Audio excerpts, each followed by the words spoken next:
আসসালামু আলাইকুম প্রিয় ভাই ও বোনেরা। আজ আমরা আলোচনা করব আত্মবিশ্বাসের শক্তি সম্পর্কে।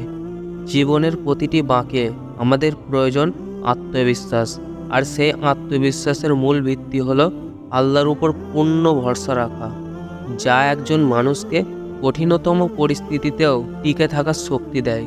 কোরআনে আল্লাহ তাআলা বলেন, যে ব্যক্তি আল্লাহর উপর ভরসা রাখে আল্লাহ তার জন্য যথেষ্ট। আমাদের জীবনে অনেক বাধা আসবে, অনেক সময় আমরা ভাবি আর এগোনো সম্ভব নয়, কিন্তু যদি আমরা আল্লাহর উপর ভরসা রেখে আত্মবিশ্বাসী থাকি তাহলে কোনো বাধাই আমাদের পথ আটকাতে পারবে না। রাসূলুল্লাহ সাল্লাল্লাহু আলাইহি সাল্লাম আমাদের জন্য সর্বোত্তম উদাহরণ। তিনি মক্কা থেকে মদিনায় হিজরত করার সময় বিপদের মধ্যে ছিলেন, কিন্তু তার আত্মবিশ্বাস ছিল অসীম। তার দৃঢ় বিশ্বাস ছিল যে আল্লাহ সব কিছু নিয়ন্ত্রণ করেন। সেই আত্মবিশ্বাসই তাকে সাহস জুগিয়েছে এবং অবশেষে তিনি সফল হয়েছেন। আমাদেরও এমনই আত্মবিশ্বাস রাখা উচিত যে আল্লাহ আমাদের সর্বদা রক্ষা করবেন। জীবনে সফল হতে হলে আমাদের আত্মবিশ্বাসী হতে হবে।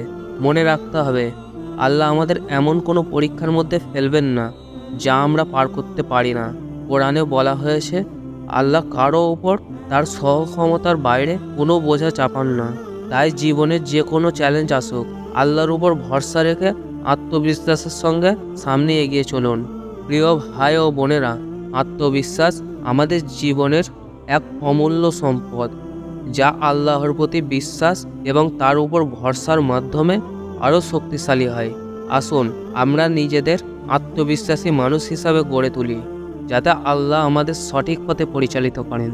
ভিডিওটি যদি আপনাদের ভালো লেগে থাকে শেয়ার করুন এবং অন্যদেরও জানার সুযোগ করে দিন। আল্লাহ হাফেজ।